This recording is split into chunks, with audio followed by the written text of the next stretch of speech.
ইয়াস এই দেখো ইয়াস কিভাবে কান্না করে। গাইস আমরা এখন একটা পুলিশকে দেখতে পেলাম যে ফোনে কথা বলছে।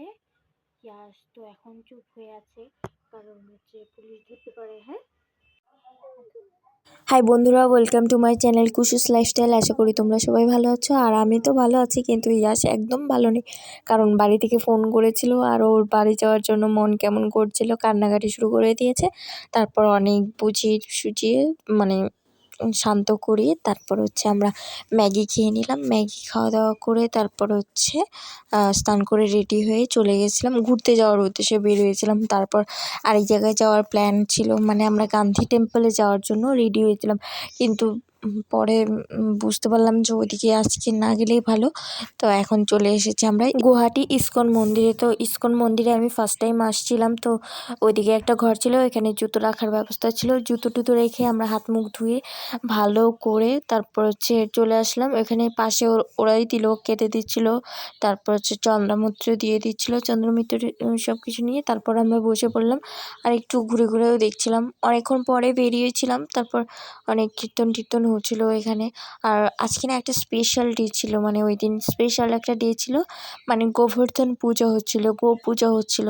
ভগবান শ্রীকৃষ্ণ যে গোবর্ধন পর্বতটাকে ধরে রেখেছিল কিনে আঙুলে, ওই যতদিন আঙুলের ওপর পর্বতটাকে তুলে রেখেছেন ততদিন তিনি না খেয়েছিলেন না। তো বাড়িতে আসার পর মা যশোদা তার জন্য 108টি পদের রান্না করেছিলেন এবং ভোগ খাইয়েছিলেন।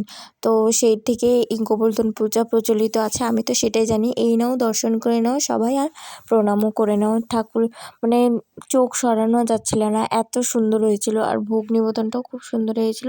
তো সব কিছুই দর্শন করে নিচ্ছিলাম, ওপরে চলে গেছিলাম, নিচে জায়গায় হচ্ছিল না, ওপরে গিয়ে ভিডিও করে নিচ্ছিলাম। অনেকক্ষণ পর মানে 2-3 ঘন্টার মতন আরতি টারতি চলে, মানে ভোগ নিবেদন চলে। তারপর আমাদেরকে লাইনে দাঁড়িয়ে টোকন দিয়ে লাইনে দাঁড়িয়ে তারপর হচ্ছে প্রসাদ দেয়। প্রসাদে যে চাউমিন দেয় আমি ফার্স্ট টাইম দেখলাম। চাউমিনটাও টেস্টি ছিল আর প্রসাদটাও অমৃত ছিল, কি বলবো ভাই, অমৃত ছিল। ফার্স্ট টাইম এমন প্রসাদ খেয়ে আমি তো ধন্য হয়ে গেলাম। আর মানে সারাদিনটা কি সুন্দর কেটেছে কি বলবো। আর এদিকে যত ভক্তগণ আছে সবাই রোজই প্রায় আসে, আর এরকম টাইমে হচ্ছে প্রসাদ পায়।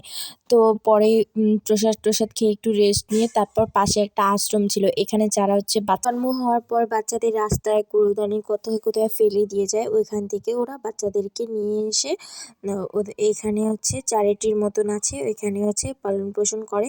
আর এখান থেকে চাইলে তোমরা হচ্ছে বাচ্চাদেরকে হচ্ছে অ্যাডপ্টও করতে পারো। পর সন্ধ্যার আগে আগে বাড়িতে চলে আসলাম, আর দুপুরবেলা তো আমরা প্রসাদই খেয়েছিলাম, আর কিছু খাইনি। তারপর রাত্রেবেলা খেয়েছিলাম হচ্ছে ঘুগনি মুড়ি, তারপর সিঙ্গাড়া, এটা কি ছিল, চাট ছিল, বৌদি চাট বানিয়েছিল। আর তারপর অনেক রাত্রে নিমন্ত্রণ ছিল হচ্ছে ইয়াসের মাসির বাড়িতে, তো আমরা গিয়েছিলাম। আর মেনুতে ছিল বেগুনের বড়া, পাঁপড়, ডাল, আর টেস্টি টেস্টি চিকেন কষা। চিকেন কষাটা জাস্ট ফাটাফাটি ছিল। আর আজকের ভিডিওটা ছিল এই পর্যন্ত, দেখা হচ্ছে নতুন ভিডিও।